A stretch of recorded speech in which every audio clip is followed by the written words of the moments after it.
इस वीडियो में आप यूपी टेट 2021 जिसकी परीक्षा 28 नवंबर 2021 को पेपर लीक की वजह से रद्द कर दिया गया था, उस पेपर के इंग्लिश पार्ट का कंप्लीट सॉल्यूशन देखने जा रहे हैं। यदि आप विगत वर्षों में पूछे गए सभी वर्षों के यूपी टेट पेपर का कंप्लीट सॉल्यूशन देखना चाहते हैं तो इस वीडियो के समाप्त होने के बाद से आप इस वीडियो का डिस्क्रिप्शन जरूर चेक करिएगा।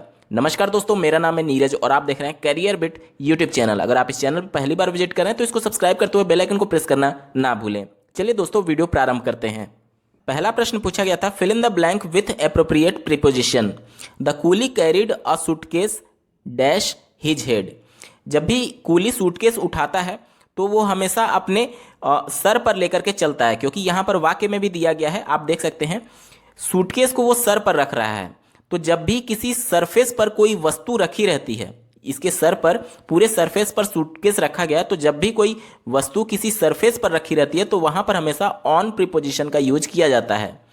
तो यहां पर कंप्लीट सेंटेंस क्या हो जाएगा?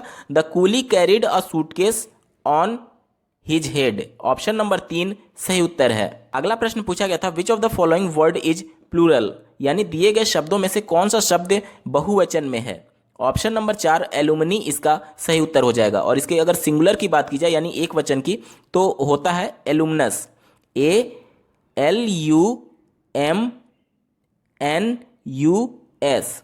देखिए एलुमनस का क्या मतलब होता है कि जब एक बंदा कोई ग्रेजुएट होता है तो उसे एलुमनस कहा जाता है, और जब कई ग्रेजुएट बंदे मतलब ग्रुप ऑफ एलुमनस यानी बहुवचन, जब बहुत सारे बंदे एक साथ ग्रेजुएट होते हैं तो उसे एलुमनी कहा जाता है। आप लोग देखे होंगे एलुमनी फंक्शन रखा जाता है कॉलेज में, जब सबको एक तरीके से ग्रेजुएट की डिग्री दी जाती है तो वहीं एलुमनी होता है, और ये बहुवचन में होता है। 62 का ऑप्शन नंबर 4 सही उत्तर है। अगला प्रश्न पूछा गया था, choose an appropriate conjunction for the following sentence, यानी दिए गए वाक्य के लिए आपको एक एप्रोप्रिएट कंजंक्शन चुनना है। वाक्य आपको दिया गया है, strike the iron dash it is hot. आपने कहावत सुनी होगी, लोहा जब गर्म हो तभी प्रहार करना चाहिए, वहीं आपसे पूछा गया है और इसमें कौन सा कंजंक्शन फिल होगा, तो इसका सही उत्तर हो जाएगा ऑप्शन नंबर 3 वाइल। देखिए वाइल का प्रयोग तब किया जाता है जब एक घटना चल रही हो और उसके साथ दूसरी घटना उसी के साथ घटित होती है। देखिए लोहा उस दौरान गर्म है, ठीक है, आयरन क्या था उस दौरान हॉट था, और उसी दौरान जब वो गर्म है तभी स्ट्राइक करने की बात की जा रही है, यानी एक घटना अभी खत्म नहीं हुई है, ये अभी भी गर्म है और उसी के साथ दूसरी घटना यानी स्ट्राइक करने की बात की जा रही है। इस वजह से यहाँ पर वाइल फिल होगा। आपका उत्तर हो जाएगा ऑप्शन नंबर 3 वाइल। अगला प्रश्न पूछा गया था, identify the correct passive voice for the sentence, और वाक्य आपको दिया गया प्लीज सिट डाउन। इसका पैसिव वॉइस आपको बताना है। देखिए यहाँ पर एक वर्ड यूज किया गया प्लीज, इससे कहीं ना कहीं ये रिक्वेस्ट की जा रही है, इसका बोध हो रहा है, ठीक है। तो देखिए इसका सही जो पैसिव वॉइस हो जाएगा उसमें हमेशा रिक्वेस्टेड आएगा, और दिए गए ऑप्शन में से किसी में भी रिक्वेस्टेड यूज नहीं किया गया है सिवाय ऑप्शन नंबर 1 के। यहाँ पर देखिए रिक्वेस्टेड वर्ड यूज किया गया है, तो इसका सही पैसिव वॉइस क्या हो जाएगा, you are requested to sit down. Option number 1 इसका सही उत्तर है। अगला प्रश्न पूछा गया था, which of the following alternatives is grammatically correct, यानी कि दिए गए वाक्यों में से कौन सा वाक्य व्याकरण की दृष्टि से शुद्ध है। इसका सही उत्तर हो जाएगा option number 3 bread and milk is a wholesome food. देखिए अब बहुत से अभ्यर्थियों को डाउट ये हो सकता है कि यहाँ पर इज लगा है, जबकि यहाँ पर ब्रेड और मिल्क अलग अलग बात की गई है, यानी ये बहुवचन माना जा सकता है, लेकिन ऐसा नहीं होता है। देखिए ब्रेड और मिल्क यानी दूध और रोटी को एक खाने के एक तौर पर लेते हैं, मतलब कि ये एक ही काउंट होगा, ब्रेड और मिल्क अलग अलग नहीं। कई लोग दूध के साथ रोटी खाना पसंद करते हैं, तो वो एक फूड माना जा रहा है, यानी ये सिंगुलर हो रहा है, इस वजह से यहाँ पर हेल्पिंग वर्ब इज का यूज किया गया है। यहाँ पर देखिए अगर पहले ऑप्शन की बात की जाए तो यहाँ पर चूंकि ये एक ही यूनिट थी, मतलब ये सिंगुलर था, लेकिन यहाँ पर आर यूज किया गया था। आर का यूज हम लोग प्लूरल के साथ करते हैं, इस वजह से ये ऑप्शन गलत हो गया। तो इसका सही उत्तर क्या हो जाएगा, option number 3 bread and milk is a wholesome food, क्योंकि ब्रेड और मिल्क एक ही यूनिट के रूप में काउंट किया जाएगा, एक ही खाने पदार्थ के रूप में काउंट किया जाता है। ऑप्शन नंबर 3 सही उत्तर है। प्रश्न संख्या 66 और 67 दिए गए पोयम पर बेस्ड था। इस पोयम को पढ़ करके आपको दोनों प्रश्नों का जवाब देना था। चलिए जल्दी से इसका अर्थ समझ लेते हैं। He gives his harness bell a shake to ask if there is some mistake. ये एक कविता जिसके माध्यम से एक सुंदर वन में जहां बर्फबारी हो रही थी वहां पर कोई भी नहीं था, बिल्कुल अंधेरा था, रात का समय था और वहां पर सिर्फ बर्फ गिरने की आवाज़ आ रही थी। और जो घुड़सवार था वो घोड़े के साथ वहाँ पर ठहरा। तो इसके बाद की कहानी ये कहा जा रहा है कि उस जंगल में घुड़सवार के रुकने से जो घोड़ा था वह अपने गले की घंटी को यह समझ करके बजाता है, मतलब शेक करता है, हिलाता है कि कहीं सवार से गलती तो नहीं हो गई है जो इस असामान्य संध्या में यहाँ ठहर गया है। The only other sounds the sweep of easy wind and downy flake. यहाँ पर केवल ठंडी हवा की ध्वनि और हल्के हिमपात के अतिरिक्त कुछ सुनाई नहीं देता था। वहाँ हवा बर्फ के गोलों से टकराकर सनसनाहट की ध्वनि उत्पन्न कर रही थी। अगला स्टैंजा पढ़िए। The woods are lovely dark and deep but I have promise to keep. यानी कि बेशक वह गहन अंधकार में जंगल बड़ा ही मनमोहक और सुंदर था, परंतु वह अपने परिजनों और बंधुओं के प्रति कृतज्ञता पूर्ण किए गए वादों को भी भूला नहीं जा सकता था, उसके द्वारा भुलाया नहीं जा सकता था। उसके बाद से आप पढ़िए। And miles to go before I sleep and miles to go before I sleep. उसे याद आया कि आराम करने से पहले उसको लंबी दूरी तय करनी है। इस पोयम पर आधारित पहला प्रश्न पूछा गया था, what is the meaning of the word flake. आपने पढ़ा पोयम में पहले स्टैंजा में चौथे लाइन में वर्ड फ्लेक का यूज किया गया था, आप देख सकते हैं। Of easy wind and downy flake, यहाँ पर फ्लेक का मतलब बर्फ के छोटे टुकड़ों से था, ठीक है। अब देखिए इस विकल्प में पहला ऑप्शन दिया गया अ स्मॉल थिन पीस, तो ये भी उसके सेंस में सही है, ठीक है। और दूसरा देखिए ड्रॉप ऑफ रेन्स, क्योंकि जो बर्फ थी वो ड्रॉप ऑफ रेन्स माना जा सकता है क्योंकि पानी की बूंदों से ही बर्फ बनते हैं। तो इस वजह से पहला और दूसरा दोनों ऑप्शन सही है, इस वजह से इसका सही उत्तर हो जाएगा option number 3, both 1 and 2 are correct. अगला प्रश्न पूछा गया था डीप एंड कीप आर, मतलब कि डीप और कीप शब्द जो हैं वह किस फिगर ऑफ स्पीच के अंतर्गत आएंगे। फिगर ऑफ स्पीच को हिंदी में अलंकार कहा जाता है। जिस प्रकार से आप हिंदी में उपमा अलंकार, रूपक अलंकार पढ़ते हैं, यानी कि जिन शब्दों से किसी काव्य या फिर किसी गद्य की सुंदरता बढ़ती है उसे अलंकार कहते हैं, और इसी को अंग्रेजी में फिगर ऑफ स्पीच के नाम से जाना जाता है। अब देखिए हिंदी में जो आप उपमा अलंकार पढ़ते हैं उसी को अंग्रेजी में सिमली के नाम से जाना जाता है। सिमली कहने का मतलब इसको हिंदी में हम लोग उपमा बोलते हैं। यानी कि देखिए उपमा में क्या होता है, हम किसी चीज़ की किसी चीज़ के साथ तुलना करते हैं। जैसे कि अगर मैं बोलूं कि उसका मुखड़ा चंद्रमा के समान है, तो वहाँ पर उसको चंद्रमा की उपमा दी जा रही है, तो वहाँ पर सिमली होगा। इसमें अंग्रेजी में पहचानने का एक ट्रिक होता है सिमली को, कि यहाँ पर एज या फिर लाइक आता है। तो जहाँ पर भी एज या फिर लाइक करके कंपैरिजन किया गया हो वहाँ पर हमेशा क्या हो जाएगा, सिमली हो जाएगा, ठीक है। और मेटाफर क्या होता है, मेटाफर होता है आपका रूपक अलंकार। रूपक अलंकार में क्या होता है कि उसमें उसकी तुलना नहीं की जाती है। जैसे कि रूपक अलंकार में क्या होता है कि हम उसकी तुलना नहीं करते बल्कि वही बताते हैं। जैसे कि उसके चरण कमल बंदऊ हरिराई, मतलब कि उसके जो पैर हैं उसको कमल बताया गया है, उससे तुलना नहीं की गई है बल्कि कमल ही बताया गया है। तो जहाँ पर तुलना ना करके सीधे वही चीज़ बताई जाती है तो वहाँ पर मेटाफर होता है, और इसे हिंदी में रूपक अलंकार कहते हैं।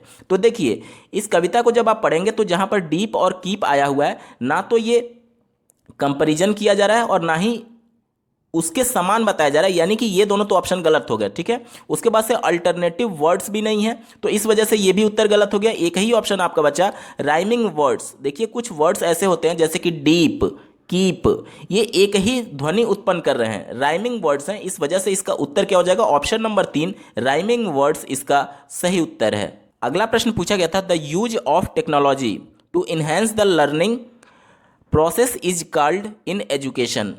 तो आपका उत्तर हो जाएगा आईसीटी, जिसका फुल फॉर्म होता है इंफॉर्मेशन एंड कम्युनिकेशन टेक्नोलॉजी। तो आईसीटी इसका सही उत्तर होगा ऑप्शन नंबर 2। अगला प्रश्न पूछा गया था the sentence John will be living for England tomorrow is in, यानी कि दिया गया वाक्य किस टेंस में है, किस काल का है। यहाँ पर देख लीजिए टुमारो वर्ड का यूज किया गया है, यानी आने वाले कल की बात की गई है। तो ये तो तय है कि ये फ्यूचर टेंस में होगा। तो जितने भी इसके अलावा जैसे कि प्रेजेंट टेंस दिया गया, पास्ट टेंस दिया गया, प्रेजेंट टेंस दिया गया, ये सभी ऑप्शन गलत हो गए, ठीक है। इसके अलावा आपको एक और बात का ध्यान देना होगा। देखिए फ्यूचर टेंस में जो हेल्पिंग वर्ब यूज किया जाता है वो विल यूज किया जाता है सिंगुलर के साथ, और साथ ही साथ अगर कॉन्टिन्यूअस हो, जैसे यहाँ पर देख लीजिए ये वर्ब है लीव, लीव में आईएनजी यूज किया गया, यानी वर्ब की आईएनजी फॉर्म कॉन्टिन्यूअस टेंस में यूज की जाती है। तो इस हिसाब से आपका क्या हो जाएगा, future continuous tense option number 3 सही उत्तर है। अगला प्रश्न पूछा गया था, which of the following is a complex sentence, यानी दिए गए वाक्यों में कौन कॉम्प्लेक्स सेंटेंस है। कॉम्प्लेक्स सेंटेंस की एक प्रॉपर्टी होती है कि इसमें दो उपवाक्य होंगे, जिसमें एक स्वतंत्र उपवाक्य होगा और दूसरा उस पर आश्रित उपवाक्य होगा अपना अर्थ निकालने के लिए। अब चलिए इसी का नियम का फॉलो करते हैं और देखते हैं कौन सा उत्तर सही है। पहला ऑप्शन देखिए, Ravi did not like that beard man. ये एक ही कंप्लीट सेंटेंस है। इसका अर्थ होगा कि रवि उस बियर्ड मनुष्य को, आदमी को पसंद नहीं करता है। तो ये एक ही उपवाक्य था, उत्तर गलत हो गया, क्योंकि कम से कम दो उपवाक्य होने चाहिए। दूसरा देखिए, she lives in a locality of her liking, यानी वह अपने पसंद के लोकेलिटी में रहती है। तो ये भी एक उपवाक्य है, उत्तर गलत। चौथा देखिए, Ramesh is a man of robust body. ये भी एक ही वाक्य है, यानी कि रमेश एक रोबस्ट बॉडी वाला आदमी है। अब एक ही ऑप्शन बचा, option number 3, he reads what he likes. आपका उत्तर होगा कॉम्प्लेक्स सेंटेंस में। क्यों, अब इसको समझिए। देखिए इसमें दो उपवाक्य है।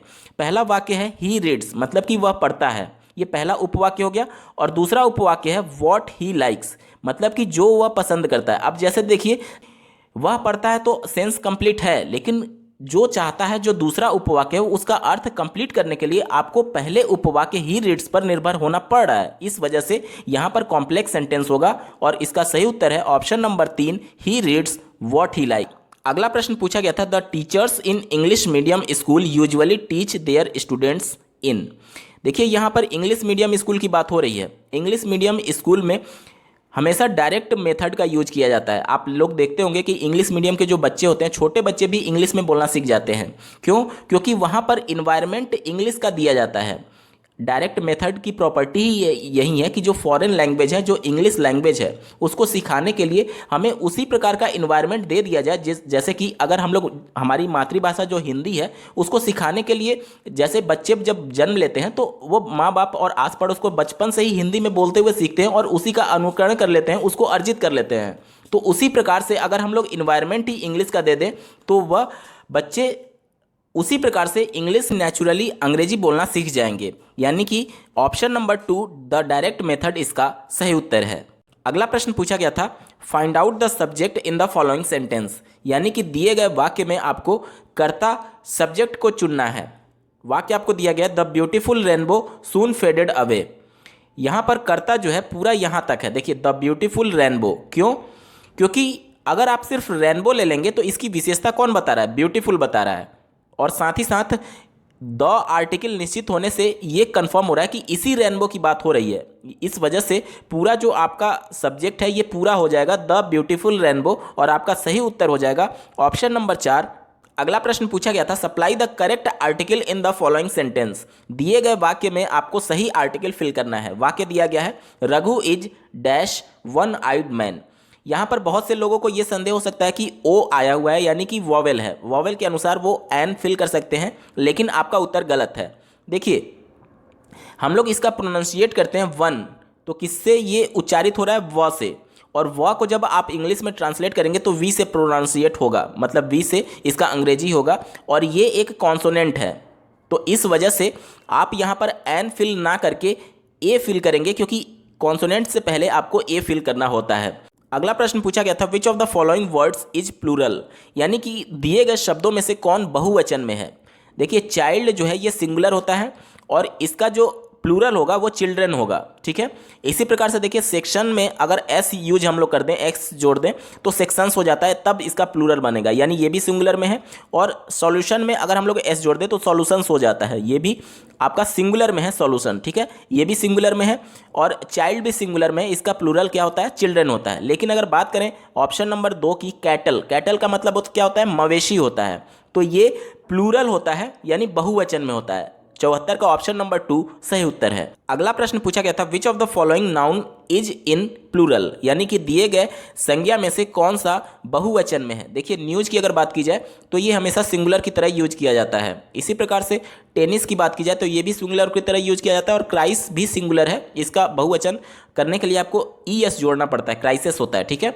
लेकिन अगर बात करें इकोनॉमिक्स की तो इसका यूज एक वचन और बहुवचन यानी सिंगुलर और प्लूरल दोनों की तरह होता है। अगर इसको सिंगुलर की तरह यूज करना होगा तो इसको हम लोग इस प्रकार से कह सकते हैं, economics provides the foundation for all other cultural endorse, यानी कि अगर इकोनॉमिक सब्जेक्ट के रूप में आप इसको यूज करेंगे तो ये आपका सिंगुलर होगा। लेकिन जब अगर हम लोग इसको इस प्रकार से यूज करें, what are the economics behind immigration policy, यानी कि जब ये एक फाइनेंशियल कंसिडरेशन के रूप में इसका यूज किया जाए तो उस कंडीशन में ये प्लूरल होता है।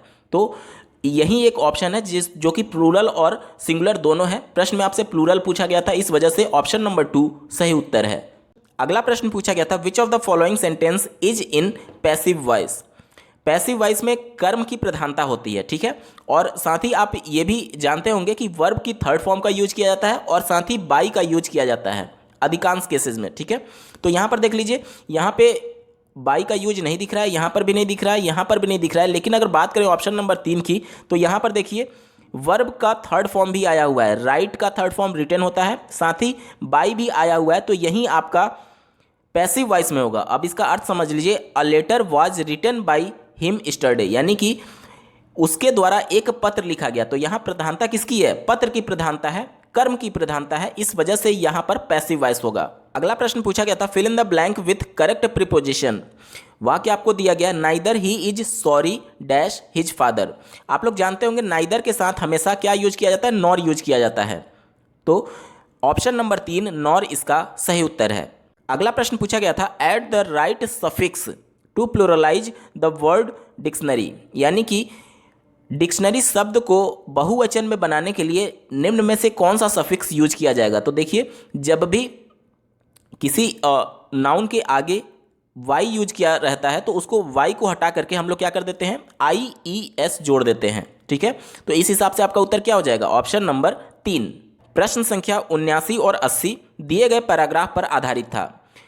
पैराग्राफ पढ़ने में समय व्यतीत करने से बेहतर यह है कि सबसे पहले आप प्रश्नों को देख लें, ताकि जब आप पैराग्राफ पढ़ेंगे तो आपको उत्तर तुरंत क्लिक करेगा। चलिए पहले प्रश्नों को देख लेते हैं। इस पर आधारित जो पहला प्रश्न पूछा गया था, the Ganga is symbol of, यानी गंगा नदी किसका प्रतीक है। और दूसरा प्रश्न पूछा गया था, what are the things loved by author mentioned in the given passage, यानी कि ऑर्थर के द्वारा दिए गए पैसेज में क्या पसंद किया जा रहा है, क्या उसको पसंद है, ये आपसे पूछा जा रहा है। चलिए अब पैराग्राफ को पढ़ते हैं। The Ganga specially is the river of India, beloved of her people round which are intertwined her racial memories, her hopes and fears, her songs of triumphs, her victories and her defeat. She has been a symbol of India's long age culture and civilisation. यही पहला प्रश्न था। देखिए, the Ganga is the symbol of, यानी गंगा किसका प्रतीक है? India's age long culture and civilisation. Option number 3 इसका सही उत्तर है। आगे पढ़िए, ever changing ever flowing and yet ever the same Ganga, she reminds me of the snow covered peaks and the deep valleys of Himalayas which I have loved so much. यही प्रश्न में आपसे पूछा गया था कि किसे सबसे ज़्यादा पसंद किया जाता है, तो आपका उत्तर क्या हो जाएगा? Snow covered peaks and deep valleys of Himalaya. Option number 1 the snow covered peaks and deep valleys of the Himalayas इसका सही उत्तर है। अगला प्रश्न देखिए, fill in the blank with appropriate preposition in the following sentence. दिए गए वाक्य में आपको प्रीपोजिशन फिल करना है। वाक्य आपको दिया गया है, I must congratulate you dash your exam results. तो इसमें आपको ऑन फिल करना होगा, I must congratulate you on your exam results. अगला प्रश्न पूछा गया था, fill in the blank with suitable article in the following sentence. दिए गए वाक्य में आपको आर्टिकल फिल करना है। देखिए, yesterday dash European called me at office. यहाँ पर देखिए आपको फिर वॉवेल दिखेगा, ई दिखेगा, लेकिन जब आप इसको प्रोनाउंसिएट करेंगे, उच्चारित करेंगे, तो ये यूरोपियन यानी कि य से शुरू हो रहा है, और य को अंग्रेजी में क्या बोलते हैं? वाई बोलते हैं, जो कि एक कॉन्सोनेंट है, जिसकी वजह से आपको ए फिल करना पड़ेगा। अगला प्रश्न पूछा गया था, fill in the blanks with suitable article in the following sentence. दिए गए वाक्य में आपको आर्टिकल फिल करना है। किसी भी नदी के नाम के आगे हमेशा द का यूज किया जाता है, तो यहाँ पे तो आपका द हो जाएगा, कंफर्म है, ठीक है। उसके बाद से देखिए, the Ganga is dash sacred river, यहाँ पे आपको ए फिल करना होगा, ठीक है। तो इसका सही उत्तर हो जाएगा option number 3 the Ganga is a sacred river. अगला प्रश्न पूछा गया था, fill in the blank with correct conjunction. वाक्य आपको दिया गया है, वॉक क्विकली यानी तेज चलिए dash you will not overtake him, अन्यथा आप उसे ओवरटेक नहीं कर पाएंगे, ठीक है। अन्यथा का सेंस आ रहा है, ठीक है। अन्यथा के लिए अंग्रेजी में वर्ड है एल्स। देखिए नॉर तो होगा नहीं क्योंकि नाइदर के साथ नॉर का यूज किया जाता है। इस वाक्य में कहीं भी नाइदर नहीं दिख रहा है, एंड भी नहीं होगा, ठीक है, क्योंकि इसका सेंस ही नहीं बन रहा है कि तेज चलिए और आप उसको ओवरटेक नहीं कर पाएंगे। तो एंड तो ऐसे ही गलत लग रहा है। लिस्ट होगा नहीं क्योंकि लिस्ट का हिंदी में मतलब होता है ऐसा ना हो कि, ठीक है। तो आप ऐसे नहीं कहेंगे कि तेज चलिए, ऐसा ना हो कि आप उसे ओवरटेक ना कर पाएं। तो ये भी सेंस सही नहीं लग रहा है, इस वजह से लिस्ट भी यूज नहीं होगा। एक ही ऑप्शन बचता है, walk quickly else you will not overtake him. तेज चलिए अन्यथा आप उसे ओवरटेक नहीं कर पाएंगे। ऑप्शन नंबर 4 सही उत्तर है। अगला प्रश्न पूछा गया था, fill in the blanks with correct article. दिए गए वाक्य में आपको आर्टिकल फिल करना था। Dash Rajdhani Express is considered as one of dash fastest train in India. देखिए किसी भी ट्रेन के नाम के आगे ये एक पर्टिकुलर ट्रेन की बात हो रही है, आपको द का यूज करना होगा क्योंकि ये डेफिनिट है, इस वजह से डेफिनिट आर्टिकल द का यूज होगा, ठीक है। The Rajdhani Express is considered as one of, और ये देखिए सुपरलेटिव डिग्री में है, ठीक है। सुपरलेटिव डिग्री के पहले हमेशा द का यूज किया जाता है, तो यहां भी आपका क्या हो जाएगा, द फिल हो जाएगा। तो आपका उत्तर हो जाएगा ऑप्शन नंबर 1। अगला प्रश्न पूछा गया था, which prefix can be used before all the following words. यानी कि इनमें से कौन सा प्रीफिक्स दिए गए सभी शब्दों में यूज किया जा सकता है। देखिए प्रॉपर के पहले अगर इम यूज कर दिया जाए तो इम प्रॉपर हो जाएगा, इम पोलाइट हो जाएगा, इम मोर्टल हो जाएगा और इम मूवेबल हो जाएगा। तो यही आपका प्रीफिक्स जोड़ना पड़ेगा सभी वर्ड्स के पहले। अगला प्रश्न पूछा गया था, which of the following words is an abstract noun. यानी कि दिए गए शब्दों में से कौन एब्स्ट्रैक्ट नाउन है। एब्स्ट्रैक्ट नाउन की प्रॉपर्टी ये होती है कि जिसे हम ना तो देख सकते हैं और ना ही छू सकते हैं, बस उसको महसूस किया जा सकता है। देखिए गोल्ड को हम लोग देख सकते हैं, छू भी सकते हैं, इस वजह से आपका उत्तर नहीं होगा। क्राउड यानी भीड़, उसे देख भी सकते हैं, तो ये भी आपका उत्तर नहीं होगा। टी यानी कि चाय, तो इसे भी देख सकते हैं, छू सकते हैं, इसका उत्तर नहीं होगा। लेकिन अगर बात करें ह्यूमैनिटी की, यानी कि मानवता, इसे आप ना तो देख सकते हैं ना तो छू सकते हैं, सिर्फ महसूस कर सकते हैं मानवता को, इस वजह से इसमें एब्स्ट्रैक्ट नाउन होगा। ऑप्शन नंबर 3 सही उत्तर है। अगला प्रश्न पूछा गया था, plural of maximum is. Maximum का बहुवचन क्या होगा, तो इसका उत्तर हो जाएगा ऑप्शन नंबर 1 मैक्सिमा। अगला प्रश्न पूछा गया था, add the right suffix to pluralize the word memento. Memento वर्ड को बहुवचन में कन्वर्ट करने के लिए कौन सा इसमें सफिक्स यूज करना पड़ेगा, तो आपको ES यूज करना पड़ेगा। ऑप्शन नंबर 3 सही उत्तर है। आप वीडियो के अंतिम पड़ाव पर आ चुके हैं। आपको ये वीडियो कैसा लगा कमेंट करके जरूर बताइएगा। साथ ही ऐसे ही महत्वपूर्ण अपडेट के लिए इस चैनल को सब्सक्राइब करना ना भूलें। अंतिम प्रश्न पूछा गया था, identify the gender of the word Zarina. Zarina में कौन सा लिंग है वो आपको पहचानना है। देखिए जरीना जो था वो रूस की एक तरीके से जो महारानी होती थी उसको कहा जाता था उस समय, और जरीना महारानी है तो जाहिर सी बात है ये क्या होगी, स्त्रीलिंग होगी, यानी कि फेमिनिन जेंडर आपका सही उत्तर है। और इसका पुल्लिंग क्या होता था, जार होता था। अगर जार प्रश्न में पूछे तो आपका मैस्कुलिन होगा, और अगर जरीना पूछेगा तो फेमिनिन जेंडर होगा। ऑप्शन नंबर 2 सही उत्तर है। दोस्तों आपको ये वीडियो कैसा लगा आप कमेंट करके जरूर बताइएगा, क्योंकि आपके सुझाव हमारे लिए बहुत ही बहुमूल्य हैं। इस वीडियो को देखने के लिए आपका बहुत बहुत धन्यवाद। भगवान करे आपका दिन शुभ हो।